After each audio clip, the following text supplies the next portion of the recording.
പ്രിയങ്കരനായ അധ്യക്ഷൻ, ജില്ലാ കോൺഗ്രസ് കമ്മിറ്റിയുടെ പ്രസിഡന്റ് ശ്രീ ബാബു പ്രസാദ്, ഈ വിശ്വാസ സംരക്ഷണ യാത്രയുടെ സമാപന സംഗമം ഔപചാരികമായി ഉദ്ഘാടനം ചെയ്ത കേരള പ്രദേശ് കോൺഗ്രസ് കമ്മിറ്റിയുടെ സമാരാധ്യനായ അധ്യക്ഷൻ പ്രിയപ്പെട്ട അഡ്വക്കേറ്റ് സണ്ണി ജോസഫ്, ഈ സംഗമത്തെ അഭിസംബോധന ചെയ്ത ഏറെ ബഹുമാന്യയും പ്രിയങ്കരിയുമായ ഓൾ ഇന്ത്യ കോൺഗ്രസ് കമ്മിറ്റിയുടെ കേരളത്തിൻ്റെ ചുമതലയുള്ള ബഹുമാനിയായ ശ്രീമതി ദീപാദാസ് മുൻഷി, ഓൾ ഇന്ത്യ കോൺഗ്രസ് കമ്മിറ്റിയുടെ സെക്രട്ടറി, നമ്മുടെ സംസ്ഥാനത്തിൻ്റെ ചുമതലയുള്ള ഡോക്ടർ അറിവഴകൻ, എന്നോടൊപ്പം വിശ്വാസ സംഗമ യാത്രയ്ക്ക് നേതൃത്വം നൽകിയ ബഹുമാന്യരായ ശ്രീ കെ മുരളീധരൻ, ബഹുമാനപ്പെട്ട Shri Benny Behanan M P, advocate Adoor Prakash M P, KPCCയുടെ വർക്കിംഗ് പ്രസിഡന്റുമാരായ ശ്രീ PC വിഷ്ണുദാസ്, ശ്രീ AP അനിൽകുമാർ, വേദിയിൽ ഉപവിഷ്ടരായിരിക്കുന്ന KPCCയുടെ ഉപാധ്യക്ഷന്മാർ, രാഷ്ട്രീയകാര്യ സമിതി അംഗങ്ങൾ, മറ്റ് പ്രിയങ്കരായ നേതാക്കൾ, ഈ വിശ്വാസ സംരക്ഷണ യാത്രയിൽ എൻ്റെ വൈസ് ക്യാപ്റ്റനായി എന്നോടൊപ്പം യാത്ര ചെയ്ത പ്രിയപ്പെട്ട TN പ്രതാപൻ, ജാഥയുടെ കോർഡിനേറ്റർ ഏറെ പ്രിയങ്കരനായ ശ്രീ അഡ്വക്കേറ്റ് KP ശ്രീകുമാർ, മറ്റു ബഹുമാന്യരായ വൈസ് ക്യാപ്റ്റന്മാരെ, കോർഡിനേറ്റർമാരെ, പ്രിയപ്പെട്ട കോൺഗ്രസ് പ്രവർത്തകരെ, ജനാധിപത്യ വിശ്വാസികളെ, പ്രിയപ്പെട്ട ഭക്തജനങ്ങളെ, സുഹൃത്തുക്കളെ, ശബരിമലയുടെ കവാടമായ ചെങ്ങന്നൂരിൽ ഇന്ന് 4 വിശ്വാസ സംഗമ യാത്രകൾ സമാപിക്കുക. ശബരിമലയുടെ പ്രാധാന്യം നമുക്ക് എല്ലാവർക്കും അറിയാം. ശബരിമലയുടെ തന്ത്രിമാർ താമസിക്കുന്ന മൂലസ്ഥാനമാണ് ചെങ്ങന്നൂർ. അതുകൊണ്ട് തന്നെ ശബരിമല ക്ഷേത്രവുമായി ബന്ധപ്പെട്ട ഒരുപാട് ഐതിഹ്യങ്ങൾ ഈ നാടിനുണ്ട്, നിങ്ങൾക്ക് എല്ലാവർക്കും അറിയാം.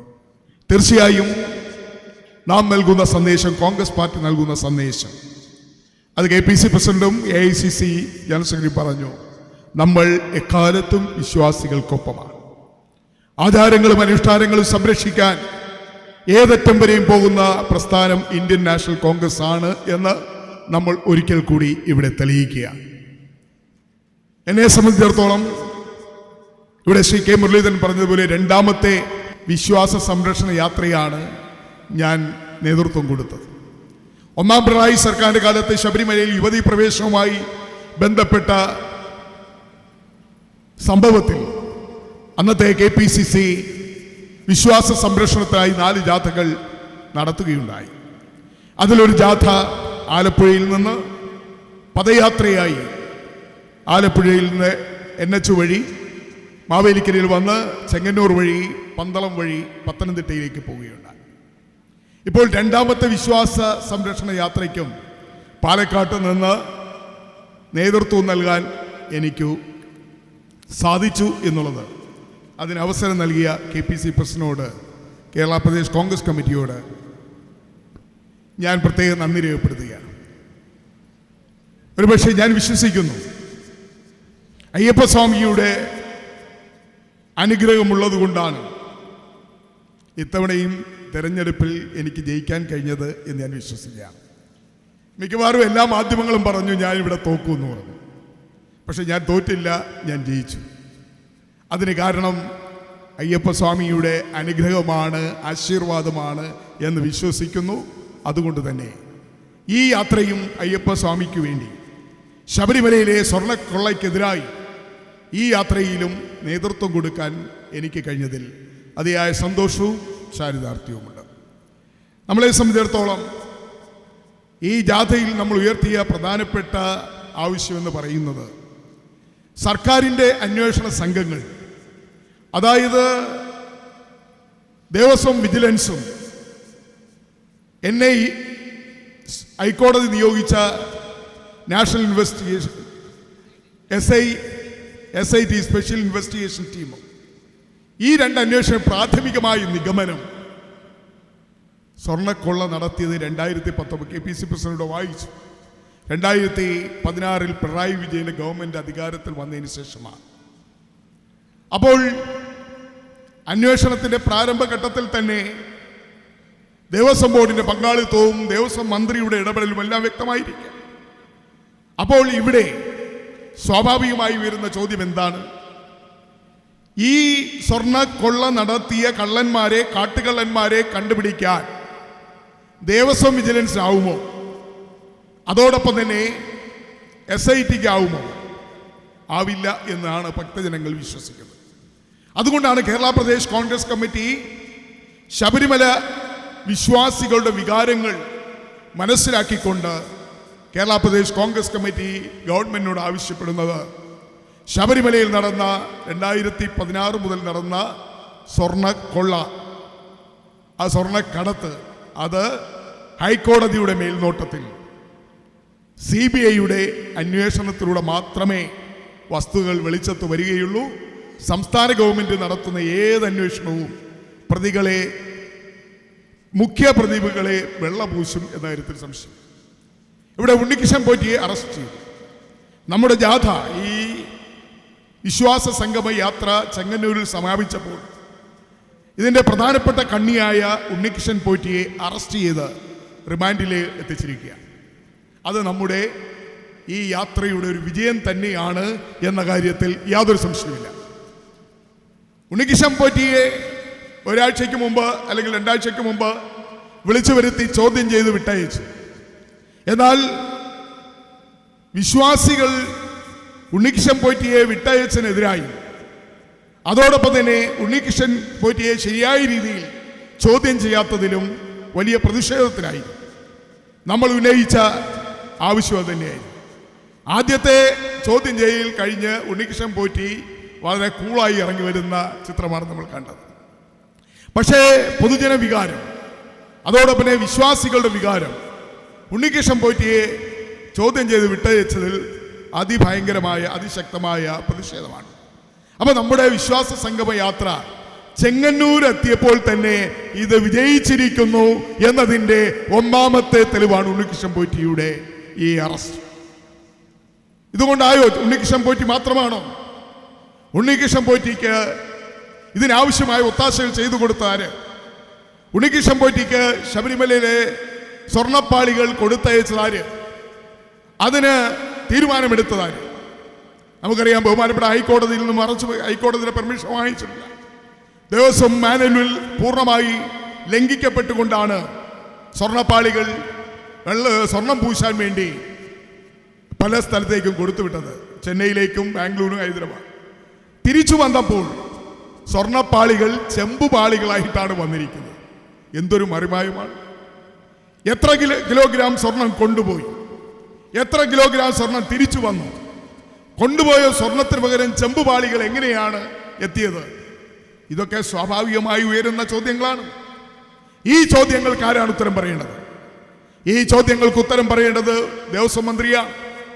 ഈ ചോദ്യങ്ങൾക്ക് ഉത്തരം പറയേണ്ടത് ദേവസ്വം ബോർഡാണ്. അതുകൊണ്ടാണ് അന്വേഷണത്തിൽ ആദ്യഘട്ടത്തിൽ 1-ാം പ്രതി സ്ഥാനത്ത് ഈ സ്വർണ്ണപ്പാളികൾ നഷ്ടപ്പെട്ടതിന്റെ പ്രാഥമികമായ ഉത്തരവാദിത്വം തിരുവിതാംകൂർ ദേവസ്വം ബോർഡിനാണ് എന്ന് കണ്ടെത്തിയത്. ഇപ്പൊ പിണറായി വിജയൻ ഗവൺമെന്റ് എന്താ ചെയ്യാൻ പോകുന്നത്? നിലവിലുള്ള ദേവസ്വം ഭരണസമിതിക്ക് വീണ്ടും കാലാവധി നീട്ടിക്കൊടുക്കാൻ തീരുമാനിച്ചിരിക്കുക. അതിന് പറയുന്ന കാരണം എന്താണ്? ശബരിമല തീർത്ഥാടനം അടുത്തിരിക്കുന്നു. ഇനി ഒരു പുതിയ ഭരണസമിതി വന്നാൽ അവർക്ക് കാര്യങ്ങളൊന്നും ചെയ്യാൻ സമയം കിട്ടില്ല. അതുകൊണ്ട് ഈ ഭരണസമിതി തന്നെ തുടരണം എന്നാണ്. നിങ്ങൾക്കറിയാമോ, ബഹുമാനായ ശ്രീ പ്രയാർ ഗോപാലകൃഷ്ണൻ ദേവസ്വം ബോർഡ് പ്രസിഡന്റായിരുന്നു. പിണറായി വിജയൻ ഗവൺമെന്റ് അധികാരത്തിൽ വരുന്ന ആദ്യത്തെ ഘട്ടത്തിൽ പ്രയാർ ഗോപാലകൃഷ്ണൻ ദേവസ്വം ബോർഡ് പ്രസിഡന്റായിരുന്നു. 4 വർഷമായിരുന്നു കാലാവധി. പ്രയാർ ഗോപാലകൃഷ്ണനോട് ശബരിമലയിലെ ആചാര ലംഘനങ്ങൾ നടത്തുവാൻ മുഖ്യമന്ത്രി തന്നെ ആവശ്യപ്പെട്ടപ്പോൾ പരസ്യമായി മുഖ്യമന്ത്രിയുടെ മുഖത്ത് നോക്കി ശബരിമലയുടെ ആചാര ലംഘനത്തിന് ഞാൻ കൂട്ടുനിൽക്കില്ല എന്ന് പരസ്യമായി പറഞ്ഞതിന്റെ പേരിലാണ് 4 വർഷത്തെ കാലാവധിയുള്ള ദേവസ്വം 2 വർഷമായി ചുരുക്കി പ്രയാർ ഗോപാലകൃഷ്ണനെയും അന്നത്തെ ഭരണസമിതിയെ പുറത്താക്കിയത്. അതിനുശേഷമാണ് പത്മകുമാർ വന്നത്, അതിനുശേഷമാണ് അനന്തഗോപൻ വന്നത്, അതിനുശേഷമാണ് ഇപ്പോൾ പ്രശാന്ത് വന്നത്. അപ്പോൾ ഈ മുഖ്യമന്ത്രിയും ഈ ഗവൺമെന്റും ശബരിമലയെ കൊള്ള നടത്താൻ, ശബരിമലയുടെ പരിപാവന തകർക്കാൻ, ശബരിമലയുടെ പവിത്രത തകർക്കാൻ തുടക്കം മുതലേ ശ്രമിച്ചു എന്നുള്ളതാണ്. അതാണല്ലോ ഒന്നാം പിണറായി സർക്കാരിന്റെ കാലത്ത് സുപ്രീം കോടതി വിധി വന്നപ്പോൾ ആരുമായി ആലോചിക്കാതെ അയ്യപ്പ സേവാ സംഘം പോലെയുള്ള സംഘടനകൾ, NSS പോലെയുള്ള ഹൈന്ദവ സംഘടനകൾ നിയമസഭയിൽ ചർച്ച ചെയ്യാതെ ഈ സംഘടനകളുമായി ഒന്നും ആലോചിക്കാതെ സുപ്രീം കോടതി വിധി ധൃതി പിടിച്ച് നടപ്പാക്കാൻ ശ്രമിച്ച ഒന്നാം പിണറായി സർക്കാരിൻ്റെ നടപടികൾ ചോദ്യം ചെയ്യപ്പെട്ടില്ലേ? അന്ന് അതിനെതിരായി ശക്തമായി നിലപാട് സ്വീകരിച്ച ഒരു പാർട്ടിയാണ് നമ്മുടെ പാർട്ടി. നായർ സർവീസ് സൊസൈറ്റി നാമജപ ഘോഷയാത്ര നടത്തിക്കൊണ്ട് യുവതി പ്രവേശനത്തിന് ശക്തമായി നിലപാട് സ്വീകരിച്ചപ്പോൾ കോൺഗ്രസ് പാർട്ടി എന്താണ് ചെയ്തത്? നമ്മൾ വിശ്വാസ സംരക്ഷണ യാത്ര നടത്തി അന്ന് സർക്കാരിനെതിരായി ശക്തമായ പ്രതിരോധം നമ്മൾ തീർക്കുകയുണ്ടായി. അങ്ങനെ വിശ്വാസികളും കോൺഗ്രസ് പാർട്ടി ഉൾപ്പെടെയുള്ള രാഷ്ട്രീയ പാർട്ടികളും, അതിൽ BJP കലക്കവെള്ളത്തിൽ മീൻ പിടിക്കാനാണ് ശ്രമിച്ചത്. അന്ന് ശ്രീധരൻപിള്ള എന്ന് പറഞ്ഞ BJP നേതാവ് പറഞ്ഞു, ഇത് 10 വോട്ട് കിട്ടാനുള്ള സുവർണ അവസരമാണ്, ഇത് പരമാവധി മുതലാക്കണമെന്നാണ് ശ്രീധരൻപിള്ള പറഞ്ഞത്. നമ്മളാരും മറന്നിട്ടില്ല. ഇപ്പോൾ BJPയെ കേൾക്കാനില്ല, BJPയുടെ സാന്നിധ്യം എവിടെയുമില്ല, RSS മിണ്ടുന്നില്ല, വിശ്വ ഹിന്ദു പരിഷത്തിന് സമരം വേണ്ട. ഇപ്പോഴ് ഈ സ്വർണ്ണക്കൊള്ളയ്ക്കെതിരായി കേരളത്തിലുടനീളം സമരം നടത്തുന്നത്, സർക്കാരിനെതിരെ ദേവസ്വം ബോർഡിനെതിരെ സമരം നടത്തുന്നത് കോൺഗ്രസ് പാർട്ടിയാണ്. ലാത്തി ചാർജുകൾ എത്ര സ്ഥലത്ത് നടന്നു? എത്ര പേരാ ജയിലിൽ പോയത്? എത്ര പേരാ ഇന്നും ജയിലിൽ കിടക്കുന്നത്? എത്ര പേർക്കാണ് ക്രൂരമായ പോലീസിന്റെ മർദ്ദനമേറ്റത്? അപ്പോൾ നമ്മളെ സംബന്ധിച്ചിടത്തോളം നമ്മൾ 10 വോട്ടിന് വേണ്ടിയല്ല, തെരഞ്ഞെടുപ്പിനെ മുന്നിൽ കണ്ടുകൊണ്ടുമല്ല നമ്മൾ ഈ വിശ്വാസ സംരക്ഷണ യാത്രയും അതുപോലെ തന്നെ ഇത്തരം പ്രക്ഷോഭങ്ങൾ നടത്തുന്നത്. നമ്മുടെ ലക്ഷ്യം വിശ്വാസികൾക്കൊപ്പം നിൽക്കുക എന്നുള്ളതാണ്. നമ്മുടെ ആവശ്യം നമ്മുടെ ഓരോ മതങ്ങളുടെയും ആചാര അനുഷ്ഠാനങ്ങൾ ഇവിടെ സംരക്ഷിക്കപ്പെടണമെന്നുള്ളതാണ്. അതുകൊണ്ടാണ് നമ്മൾ അങ്ങനെ നിലപാട് സ്വീകരിച്ചിട്ടുള്ളത്. അത് ഇന്നലെയും ഇന്നും നാളെയും അങ്ങനെ ആയിരിക്കും എന്നുള്ള കാര്യത്തിൽ സംശയമില്ല. എന്നാൽ BJPയുടെ കപട ഹിന്ദു പ്രേമമാണ്, അവരുടെ കാപട്യം വ്യക്തമാണ്. തെരഞ്ഞെടുപ്പിൽ മാത്രം ലക്ഷ്യം വെച്ചുകൊണ്ട്, വോട്ട് ബാങ്കിന് മാത്രം ലക്ഷ്യം വെച്ചിട്ടുള്ള ഹൈന്ദവ സ്നേഹം മാത്രമാണ് BJPക്കുള്ളത്. ഇപ്പോൾ തെരഞ്ഞെടുപ്പ് വരുന്നു, പിണറായി വിജയനെ സഹായിക്കുക, LDF സർക്കാരിനെ സഹായിക്കുക. അതിനുവേണ്ടിയാണ് ഇവർ മിണ്ടാതിരിക്കുന്നത്. ഇതിലൊരു അന്തർധാരയുണ്ട്. നമ്മൾ പറഞ്ഞുകൊണ്ടിരിക്കുന്ന പിണറായി വിജയനും അതുപോലെ തന്നെ BJPയും തമ്മിലുള്ള അന്തർധാര, ആ അന്തർധാര നമുക്കിവിടെ വ്യക്തമായി കാണാൻ കഴിയും എന്നുള്ളതാണ്. പിന്നെ കലിംഗ് സ്വാമിയുണ്ട്. കലിംഗ് സ്വാമിയെക്കുറിച്ചും ഒന്നും കേൾക്കാനില്ല. ആരാണ് കലിംഗ് സ്വാമി? നമ്മുടെ TN പ്രതാപൻ്റെ നാട്ടിലെ MP ആയ സുരേഷ് ഗോപി. അദ്ദേഹം ഇപ്പം കലിംഗിൻ്റെ മുകളിൽ ഇരുന്നാണ് ആളുകളുമായി സംവദിക്കുന്നത്. ഈ കാര്യത്തിൽ കലിംഗ് സ്വാമിയുടെയോ BJPയുടെ നേതാക്കന്മാരുടെ ഒരു അഭിപ്രായവും നമുക്കെവിടെയും കേൾക്കാനില്ല എന്നുള്ളതാണ്. അതുകൊണ്ട് നമ്മളെ സംബന്ധിച്ചിടത്തോളം വളരെ വ്യക്തമാണ് നമ്മുടെ നിലപാട്. ഇവിടെ ചെങ്ങന്നൂരിൻ്റെ MLAയും മന്ത്രിയുമായ സജി ചെറിയാൻ, അത് പറയാതിരിക്കുന്നു പറഞ്ഞു, അദ്ദേഹം അടുത്ത കാലത്ത് ഒരു പ്രസ്താവന നടത്തി. എന്താണ് അദ്ദേഹം നടത്തിയ പ്രസ്താവന? ഉമ്മൻചാണ്ടിയുടെ കാലത്താണ് ഏറ്റവും കൂടുതൽ ശബരിമലയിൽ കൊള്ള നടന്നത്, ഏറ്റവും കൂടുതൽ മോഷണം നടന്നത്, ഏറ്റവും കൂടുതൽ അവിടെ അധികാര ദുർവിനിയോഗം നടത്തിയത് ഉമ്മൻചാണ്ടിയുടെ കാലത്തെന്നാണ്. എൻ്റെ സജി ചെറിയാനെ, ഇവിടെ KPC പ്രസിഡന്റ് വായിച്ചല്ലോ, വിജിലൻസിന്റെ ദേവസ്വം വിജിലൻസ് കൊടുത്ത, ഹൈക്കോടതിയിൽ കൊടുത്ത അഫിഡവിറ്റ്. അതിൽ എന്നു മുതലാണ് സ്വർണ്ണ കള്ളക്കടത്ത് നടന്നത്, സ്വർണ്ണക്കൊള്ള നടന്നതെന്ന് വളരെ വ്യക്തമായി പറയുന്നുണ്ട്. 2016 2016 ശേഷമാണെന്ന് പറയുന്നുണ്ട്. അപ്പോൾ ഉമ്മൻചാണ്ടി സർക്കാർ 2016 ആരാ അധികാരത്തിൽ വന്നത്? BJP അന്ന് വന്നത് LDF അല്ലേ, പിണറായി വിജയനല്ലേ? അപ്പോൾ ഉമ്മൻചാണ്ടി എന്ന് പറയുന്ന നീതിമാനായ മുഖ്യമന്ത്രി, അദ്ദേഹം ജനകീയനായ മുഖ്യമന്ത്രിയായിരുന്നു. അദ്ദേഹത്തെ തകർക്കാൻ സജി ചെറിയാൻ കുറേ നാളുകളായി ശ്രമിച്ചു. നമുക്കറിയാം, ഉമ്മൻചാണ്ടി മുഖ്യമന്ത്രി ആയിരുന്നപ്പോൾ അദ്ദേഹത്തെ സോളാർ കേസിൽ പെടുത്തുവാൻ വേണ്ടി അതിൻ്റെ നായികയെ ഉപയോഗിച്ച് കോടിക്കണക്കിന് രൂപ വാഗ്ദാനം ചെയ്ത് ഉമ്മൻചാണ്ടിക്കെതിരായി മൊഴി പറയാൻ ശ്രമിച്ചയാളാണ് സജി ചെറിയാൻ. അതുപോലെ ഇപ്പോൾ ഉമ്മൻചാണ്ടി നമ്മെ വിട്ടുപിരിഞ്ഞിട്ടും ഉമ്മൻചാണ്ടി വിടുന്നില്ല സജി ചെറിയാൻ. ഇപ്പോൾ നടന്ന ഈ സ്വർണ്ണക്കൊള്ളയുടെ മൊത്തം ഉത്തരവാദിത്വവും ഉമ്മൻചാണ്ടി സർക്കാരിനാണെന്ന് വരുത്തി തീർക്കാൻ ഇവിടുത്തെ മന്ത്രി, സാംസ്കാരിക വകുപ്പ് മന്ത്രിയായ സജി ചെറിയാൻ ശ്രമിച്ചത് അങ്ങേറ്റം പ്രതിഷേധാർഹമാണ്. ഞാൻ ഒരു കാര്യം സജി ചെറിയാൻ ഓർമ്മിപ്പിക്കാൻ ആഗ്രഹിക്കുന്നു. ജീവിച്ചിരുന്ന ഉമ്മൻചാണ്ടിയേക്കാൾ ശക്തനും കരുത്തനുമാണ് മരിച്ച ഉമ്മൻചാണ്ടി എന്ന് സജി ചെറിയാൻ ഓർക്കണം. അതുകൊണ്ട് ഇപ്പോഴും മരിച്ചിട്ട് ഉമ്മൻചാണ്ടിയെ വേട്ടയാടുന്ന സജി ചെറിയാന്റെ നിലപാട് അത് ഇവിടുത്തെ വിശ്വാസി സമൂഹം അംഗീകരിക്കില്ല എന്ന് പറയാൻ ഞാൻ ആഗ്രഹിക്കുന്നു. നമ്മൾ EMSനെ കുറിച്ച് വിമർശിക്കാറില്ല. നമ്മൾ മൺമറഞ്ഞ വൈ.കെ. നായനാരെ കുറിച്ച് വിമർശിക്കാറില്ല. മരിച്ചതിന് ശേഷം നമ്മൾ അച്യുതാനന്ദനെ കുറിച്ച് നമ്മൾ വിമർശനമൊന്നും ഉന്നയിക്കാറില്ല. പറയാനാണെങ്കിൽ അങ്ങനെ എന്തെല്ലാം കാര്യങ്ങൾ നമുക്ക് വിമർശിക്കും. പക്ഷേ മരണാനന്തരം നമ്മൾ അത്തരം നേതാക്കളോട് ബഹുമാനം ആദരവാണ് നമുക്കുള്ളത്. അവർ മരിച്ചു കഴിഞ്ഞതിന് ശേഷം അവരെക്കുറിച്ച് ആരോപണം ഉന്നയിക്കുകയും അവരെ അധിക്ഷേപിക്കുകയും അവരെ അനാവശ്യമായി കുറ്റപ്പെടുത്തുകയും ചെയ്യുന്നത് ഒരു മന്ത്രിയുടെ പദവിക്ക് ചേർന്നതല്ല എന്ന് സജി ചെറിയാനെ ഓർപ്പിക്കാൻ ഞാൻ ഈ അവസരം വിനിയോഗിക്കുക. അതുകൊണ്ട് ഉമ്മൻചാണ്ടിയുടെ കാലത്താണ് ശബരിമലയിൽ സ്വർണ്ണക്കൊള്ള നടന്ന് എന്ന് പറയാനുള്ള തൊലിക്കെട്ടി, അത് കാണ്ടാമൃഗത്തിനേക്കാൾ വലിയ തൊലിക്കെട്ടിയാണ് എന്ന് പറഞ്ഞാൽ അത്ഭുതമില്ല എന്ന് പറയാൻ ഞാൻ. അതുകൊണ്ട് ഞാൻ വിശദാംശങ്ങളിലേക്ക് പോകുന്നില്ല. എക്കാലത്തും ഈ സജി ചെറിയാൻ നടത്തുന്ന പ്രസ്താവനകൾ അദ്ദേഹം ഭരണഘടനയെ കുന്തവും കുടച്ചെറുക്കുമെന്ന് വിശേഷിപ്പിച്ചു. അത് ഓരോരോ കാര്യങ്ങൾ ഉമ്മൻചാണ്ടിയെ വിമർശിക്കുന്നു. ഒരു സാംസ്കാരിക മന്ത്രി പറയാൻ പാടില്ല, ഒരു സാംസ്കാരിക മന്ത്രിയുടെ നിലവാരത്തിൽ പറയുന്നതിന് പകരം ഇത്തരം പ്രസ്താവനകൾ നടത്തി ഈ കുറ്റവാളിയെ, ശബരിമലയിലെ സ്വർണ്ണ കൊള്ള നടത്തിയ കുറ്റവാളികളെ രക്ഷിക്കുവാൻ വേണ്ടി സജി ചെറിയാൻ ഉൾപ്പെടെയുള്ളവർ രംഗത്തിറങ്ങിയിരിക്കുന്നു എന്നതിന്റെ തെളിവാണ് ഈ സർക്കാരിന്റെ കാലത്ത്, പിണറായി സർക്കാരിന്റെ 9 വർഷക്കാലത്തെ ഭരണത്തിനിടയിൽ ശബരിമലയിൽ നടന്ന സ്വർണ്ണക്കൊള്ളയെ അത് UDFന്റെ തലയിലേക്ക് ഉമ്മൻചാണ്ടിയുടെ കാലത്താണെന്ന് വരുത്തി തീർക്കാൻ ശ്രമിക്കുക. ആര് വിശ്വസിക്കുക? ആർക്കെങ്കിലും വിശ്വസിക്കാൻ കഴിയുമോ? വ്യക്തമായ സത്യവാങ്മൂലം നമ്മുടെ മുന്നിലുണ്ട്. ഉമ്മൻചാണ്ടി ഗവൺമെന്റ് കാലത്ത് അത്തരം ഏതെങ്കിലും സംഭവങ്ങൾ ഉണ്ടായിട്ടുണ്ടോ? ശബരിമലയിൽ സംഘർഷഭൂമിയാക്കിയിട്ടുണ്ടോ? ശബരിമലയുടെ പരിപാലനം തകർക്കാൻ ഏതെങ്കിലും നടപടി സ്വീകരിച്ചിട്ടുണ്ടോ? ഉമ്മൻചാണ്ടി ഗവൺമെന്റ് ചെയ്തെന്താണ്? ശബരിമലയുടെ വികസനത്തിന് വേണ്ടി ശബരിമലയിൽ എത്തിച്ചേരുന്ന കോടാനുകോടി അയ്യപ്പ ഭക്തന്മാർക്ക് സൗകര്യങ്ങൾ ഒരുക്കാൻ വേണ്ടി അന്ന് അധികാരത്ത് മൻമോഹൻ സിംഗിന്റെ ഗവൺമെന്റിൽ നിന്ന് 300 ഏക്കർ വനഭൂമി നേടിയെടുത്തതാണ് ഉമ്മൻചാണ്ടി ഗവൺമെന്റ് നേട്ടം. ആ 300 ഏക്കർ ഭൂമി ഉമ്മൻചാണ്ടി ഗവൺമെന്റ് ഏറ്റെടുത്തു. അതിനുശേഷം പിണറായി വിജയൻ അധികാരത്തിൽ വന്നു. ഉമ്മൻചാണ്ടി സർക്കാർ കേന്ദ്രത്തിൽ നേടിയെടുത്ത 300 ഏക്കർ വനഭൂമി അത് ശബരിമലയുടെ വികസനത്തിന് വേണ്ടി വിനിയോഗിച്ചോ? ഉമ്മൻചാണ്ടി ഗവൺമെന്റ് ഒരു മാസ്റ്റർ പ്ലാൻ തയ്യാറാക്കി ശബരിമലയുടെ സമഗ്രമായ വികസനത്തിന് വേണ്ടി അന്ന് അധികാരത്തിൽ നിന്ന് ഉമ്മൻചാണ്ടി ഗവൺമെന്റ് ഒരു മാസ്റ്റർ പ്ലാൻ തയ്യാറാക്കി. ആ മാസ്റ്റർ പ്ലാൻ നടപ്പാക്കുവാൻ ഇവർക്ക് കഴിഞ്ഞോ? അത് ഏതെങ്കിലും ഈ 300 ഏക്കർ സ്ഥലത്ത് ഒരു മാസ്റ്റർ പ്ലാൻ തയ്യാറാക്കി ആ മാസ്റ്റർ പ്ലാൻ ഇവർക്ക് നടപ്പാക്കാൻ കഴിഞ്ഞില്ല. ഭരണം അവസാനിക്കാൻ മാസങ്ങൾ മാത്രമുള്ളപ്പോൾ ആഗോള അയ്യപ്പ സംഗമം നടത്തി പമ്പയിൽ. അതൊരു തട്ടിപ്പായിരുന്നു. അത് യഥാർത്ഥത്തിൽ അയ്യപ്പന്മാർക്ക് വേണ്ടിയാണോ? യഥാർത്ഥത്തിൽ ശബരിമലയുടെ വികസനത്തിന് വേണ്ടിയാണോ? ഒരു തെരഞ്ഞെടുപ്പ് അടുത്തു വരുന്നു, 3-4 മാസം മാത്രമേ ഉള്ളൂ.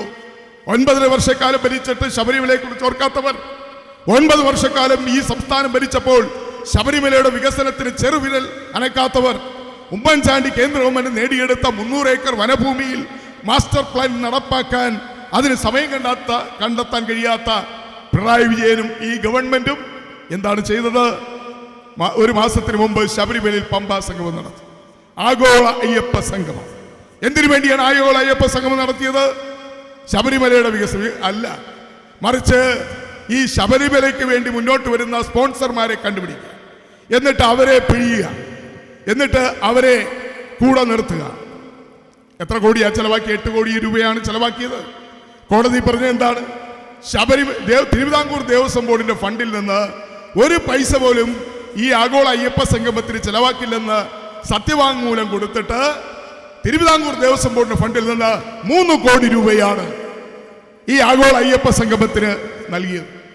ആഗോള അയ്യപ്പ സംഗമത്തിൽ 7000 പേര് പങ്കെടുക്കുമെന്നാണ് പറഞ്ഞത്. എത്ര പേര് പങ്കെടുത്തു? 300 പേരോ 400 പേരോ. കസേരകളെല്ലാം കാലിയായിരുന്നു, തട്ടിപ്പായിരുന്നു എന്ന് എല്ലാവർക്കും വ്യക്തമായി. ആ അയ്യപ്പ സംഗമത്തിന് 8 കോടി രൂപ ചെലവാക്കിയെന്ന് പറഞ്ഞാൽ ധൂർത്ത് നടത്തിയ ആഗോള അയ്യപ്പ സംഗമം. അതുകൊണ്ട് ശബരിമലയിൽ എത്തുന്ന തീർത്ഥാടകർക്കോ യാതൊരു പ്രയോജനം ചെയ്യാതെ ഇവിടുത്തെ ഹൈന്ദവ വോട്ടിന് മാത്രം ലക്ഷ്യം വെച്ചുകൊണ്ട് ശബരിമലയിൽ ആഗോള അയ്യപ്പ സംഗമം നടത്തി. അടുത്ത 3ാം പിണറായി സർക്കാർ അധികാരത്തിൽ വരുന്നതിന് വേണ്ടി നടത്തിയ ഒരു തട്ടിക്കൂട്ട് സംഗമമെന്നാണ് അതിനെ നമുക്ക് കാണാൻ കഴിയുക. അതുകൊണ്ട് ഞാൻ ദീർഘമായി കടന്നു പോകുന്നത് ഈ വിശ്വാസ സംരക്ഷണ യാത്ര തീർച്ചയായും ഇവിടെ നേരത്തെ ശ്രീ കെ മുരളീധരൻ ചൂണ്ടിക്കാണിച്ച പോലെ ഞങ്ങൾ കടന്നു വന്ന വഴികളിലെല്ലാം ഞങ്ങൾക്ക് ആവേശകരമായ പിന്തുണയാണ് ലഭിച്ചത്. വിശ്വാസി സമൂഹം ഒന്നടങ്കം നമ്മുടെ വിശ്വാസ സംരക്ഷണ യാത്രയെ അനുകൂലിക്കുകയും അവരുടെ നിറഞ്ഞ സാന്നിധ്യമുണ്ടായി. ഞാൻ പാലക്കാട് ജില്ല, തൃശ്ശൂർ ജില്ല, അതുപോലെ തന്നെ ഗുരുവായൂരും തൃശ്ശൂർ തെക്കിൻകാട് മൈതാനം വടക്കുന്നാഥൻ്റെ മുന്നിലും, അതോടൊപ്പം തന്നെ എറണാകുളം ജില്ലയിലും ആലപ്പുഴ ജില്ലയിലും ഉള്ള പര്യടനം ഞാനും ശ്രീ പ്രതാപൻ നയിച്ച ഈ ജാഥ വലിയ വരവേൽപ്പാണ് ലഭിച്ചത്. അതുകൊണ്ട് തന്നെ ഈ സംഗമം, ഈ വിശ്വാസ സംഗമ യാത്ര ഇന്നത്തെ കാലഘട്ടത്തിന് ഏറ്റവും അനിവാര്യമായ യാത്രയാണ് എന്ന കാര്യത്തിൽ സംശയമില്ല. അങ്ങനെ വിശ്വാസികൾക്കൊപ്പം നമ്മളുടെ നിലപാട് വ്യക്തമാക്കുക. വിശ്വാസികൾക്കൊപ്പമാണ് കോൺഗ്രസ് പാർട്ടി എക്കാലത്ത് നിലകൊള്ളുന്നതെന്ന് ഒരിക്കൽ കൂടി അടിവരയിട്ട് പറയുവാൻ നമുക്ക് കഴിഞ്ഞിട്ടുണ്ട് എന്ന കാര്യത്തിൽ സംശയമില്ല. നാളെ പന്തളത്തേക്കുള്ള പദയാത്രയും അവിടെ നടക്കുന്ന സമ്മേളനവും വൻപിച്ച വിജയമായി തീരും എന്ന കാര്യത്തിൽ യാതൊരു സംശയമില്ല. ആയിരക്കണക്കിന് വിശ്വാസികളും ജനാധിപത്യ വിശ്വാസികളും നാളത്തെ പരിപാടിയിൽ പങ്കെടുക്കും എന്ന് നമുക്ക് പൂർണ്ണമായി ഉറപ്പുണ്ട്. അതുകൊണ്ട് കോൺഗ്രസ് പാർട്ടി ഉന്നയിച്ചിരിക്കുന്ന ആവശ്യങ്ങൾ, ഈ ശബരിമലയിലെ സ്വർണ്ണക്കടത്തുമായി ബന്ധപ്പെട്ട് കോൺഗ്രസ് പാർട്ടി ഉന്നയിച്ചിരിക്കുന്ന ആവശ്യങ്ങൾ തീർച്ചയായും ഗവൺമെന്റ് അംഗീകരിക്കണം.